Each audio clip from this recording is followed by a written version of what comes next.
this ends. I have to lead and manage up. I have to manage my athletic director, my president, my board of trustees. I have to manage left with my alumni and fan base. I have to manage right, which is really interesting sometimes, with the media. That's an interesting thing. And then I got to pay attention to all of the rules that go on.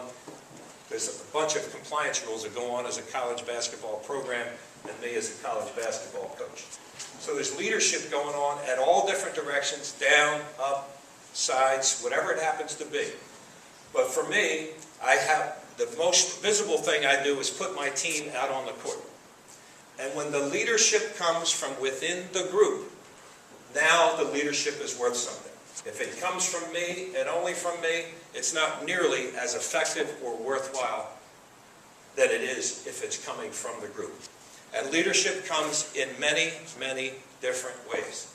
I will tell you that some of my best leaders are the guys that get there first and leave last. They talk me into it, and I am eternally grateful to both Jim Stewart and to Jack McGuinn for helping me make a decision that I wasn't ready to make.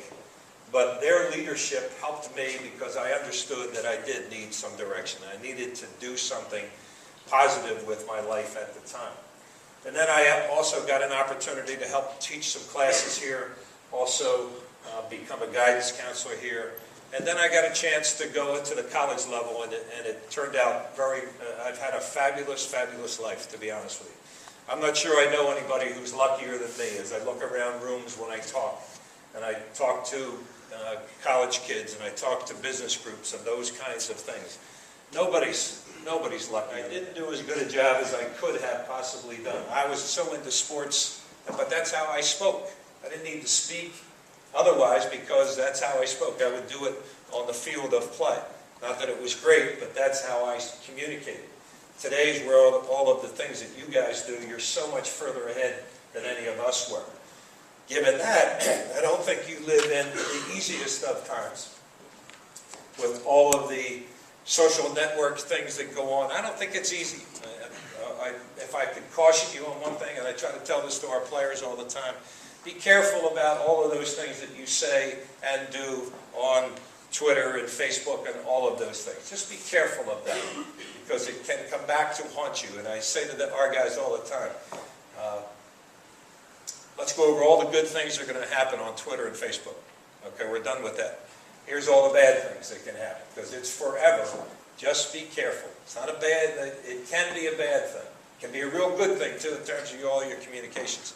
But just be careful. We're in our basketball program at Temple for 3 years. Just a terrific kid. Really a very personal, very good guy, very good player, could make shots all over the court. But by the end of his senior year, he had one class left to graduate. And so I said, now, if you don't do this, this is really, really going to disappoint me.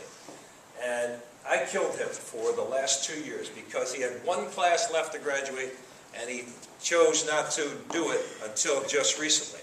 But I had made my promise to him that if he had graduated, and I really meant it on time and not 2 years later, but I stayed with that promise, and if he had graduated, that I would shave this mustache that I had for 40 years.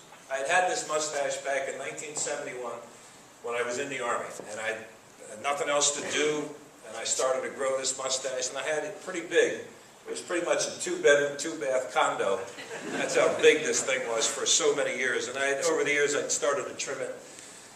But I finally did it yesterday, and we made a big deal out of it, and it probably got a little bit more attention than I was hoping to get out of it. I didn't want any of the attention to me. I wanted it to get to Deontay Christmas because it was really a remarkable feat in so many different ways.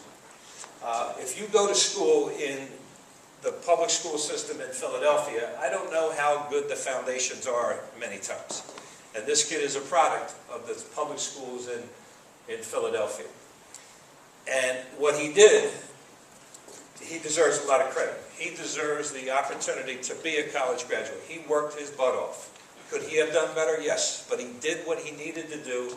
He got this thing done. So I'm so proud of him and his efforts. Oh, yeah. Oh, yeah. What type of leader do you prefer? One like Juan Fernandez, who leads by example, or one who's more boisterous and can talk a lot? Well, I appreciate the question, and the question is, again, leadership, and the answer would be, for me, it comes in so many different ways. I don't care how it comes. I just want it to come. And I want the best for our guys. And I have guys who have tattoos. I have guys that their bodies are absolutely clean. I have guys that are not well shaven. I have guys who have long hair and cornrows and all that stuff. I could care less what you look like or what the final product is. What I want is your effectiveness, and it comes. Leadership doesn't wear the best clothes. The leadership doesn't have the loudest voice. Leadership is there when you need them, and it wears a lot of different hats here.